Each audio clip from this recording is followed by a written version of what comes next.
Diri kita itu banyak sekali hal-hal yang tidak kita sadari dibandingkan yang kita sadari. Yang nyetir kita. Apalagi nanti ada yang ketiga, unconscious. Sama sekali tidak kita sadari. Kalau subconscious tadi kamu ingat-ingat, kamu petakan ketemu. Iya sih, saya biasanya begitu. Saya punya gaya hidup begini yang kadang-kadang keluar. Saya punya habit seperti ini. Tapi begitu unconscious, itu kamu ingat-ingat juga tidak ketemu.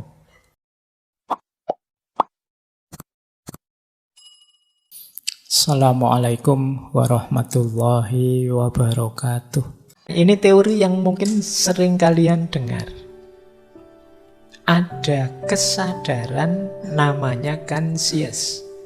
Ada bawah sadar namanya subconscious. Ada ketidaksadaran namanya unconscious.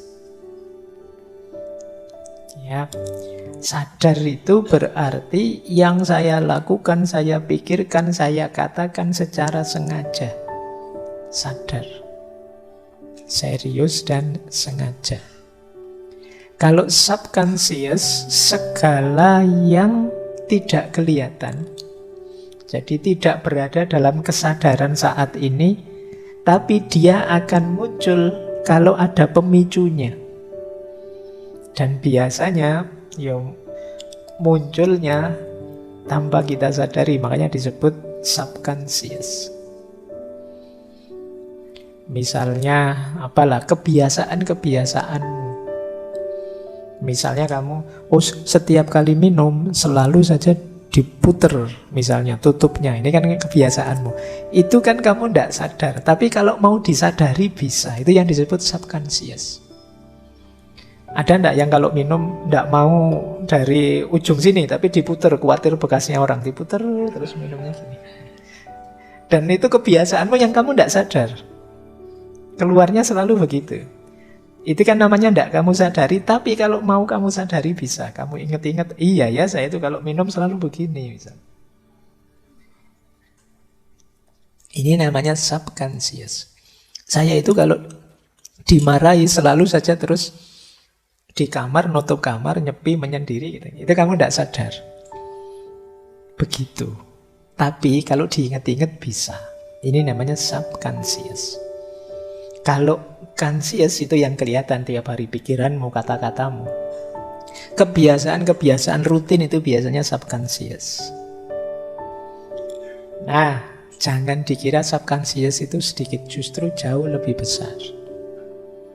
Ini bedanya conscious sama subconscious. Ada yang bilang conscious mind itu hanya 10%. Yang 90% itu subconscious mind. Jadi gambarnya kayak gunung es. Ujungnya kecil, tapi sebenarnya yang subconscious itu jauh lebih besar. Di situ contohnya conscious itu apa? Keinginan. Nah, willpower. Saya ingin ini, saya ingin itu conscious. Memori-memori jangka pendek. Ini conscious. Tadi ngajinya dimulai jam 8 tepat. Ini conscious. Atau berpikir logis, berpikir kritis, ini conscious. Tapi yang subconscious banyak belief, kepercayaan-kepercayaan kita. Ini subconscious. Kadang-kadang kita lupakan, tapi nanti pada saatnya dia akan keluar sendiri. Kalau situasinya pas, sesuai. Sebentar. Jadi kayak kita percaya bahwa biasanya kalau gelap-gelap itu ada hantunya misalnya. Itu kan biasanya subconscious. Kita tidak selalu menyadari, tapi begitu momennya pas, muncul itu, belief itu. Begitu gelap-gelapan kita merinding ya saya. Kenapa? Sebelumnya ada belief itu di subconscious. Emosi-emosi tertentu, kebiasaan-kebiasaan, nilai-nilai, reaksi protektif. Reaksi protektif itu misalnya ya kayak tadi lah contohnya gelas tadi. Itu reaksi protektif adalah biar tidak menjatuhkan gelas lagi. Sudahlah kalau banyak orang tidak usah ngambil gelas misalnya. Protective reaction. Long term memori jangka panjang, termasuk intuisi dan imajinasi.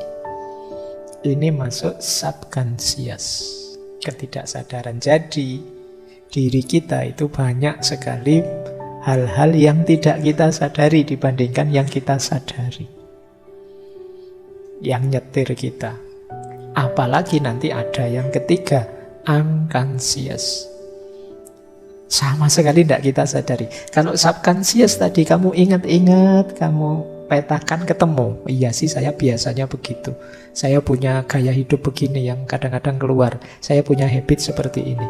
Tapi begitu unconscious, itu kamu ingat-ingat juga tidak ketemu.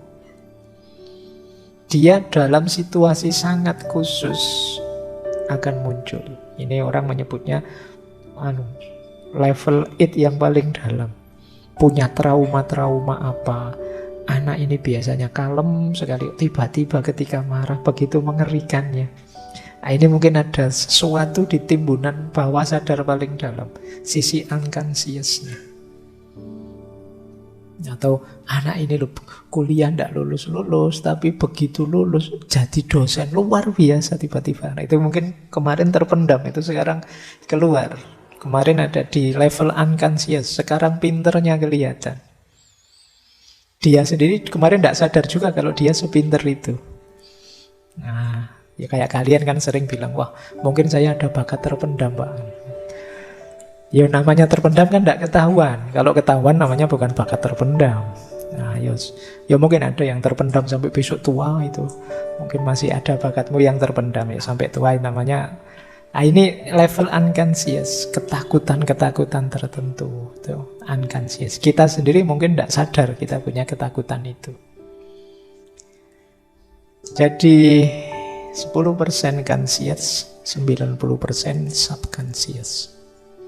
Ini yang mungkin kadang-kadang orang secara general bilang, oh manusia itu hanya menggunakan 10% dari akalnya, dari otaknya. Mungkin yang dimaksud ini. Ya saya tidak tahu. Baik, kita lanjutkan ya. Nah ini tadi saya janji sedikit sebelum masuk ke filsafat ya. Kalau ini perspektif medis. Kalau di medis itu ada orang sadar normal, ada orang yang sadar tapi berubah, dan ada level-level kesadaran.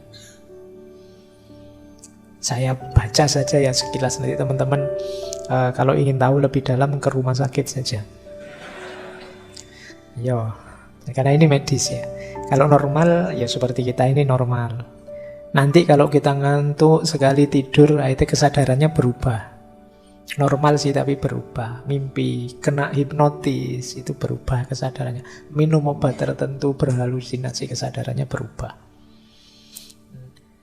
Nah kalau di level itu istilah-istilahnya ya, yang normal itu namanya conscious atau compos mentis. Ini sadar sepenuhnya. Ada di bawahnya, sebenarnya sadar sih, tapi kepribadiannya aneh, namanya apatis. Apatis itu cueknya pol, acuh tak acuh, itu apatis. Hati-hati kalian yang cuek, sama sekali itu di bawah normal. Cuek itu tidak peduli sama sekali dengan dirinya dan lingkungannya. Ini namanya orang apatis. Terus ada lagi di bawahnya namanya delirium. Kalau delirium itu gelisah, disorientasi. Disorientasi kadang, kok aku di sini ya, siapa kamu dan lain sebagainya. Memberontak, ingin marah, teriak-teriak, halu, berkhayal. Nah ini level tidak sadar selanjutnya. Kemudian ada somnolen, atau kadang pakai istilah letargi, obtundasi atau hipersomnia. Ini ngantuk yang luar biasa tapi masih bisa bangun lagi. Ini somnolen. Ada lagi lebih dalam namanya soporus atau stupor. Ini ngantuk itu kan tidak sadar. Ini ngantuk yang sangat dalam, sulit dibangunkan. Kalau bangun pun tidak sadar. Diajak ngomong tidak nyambung.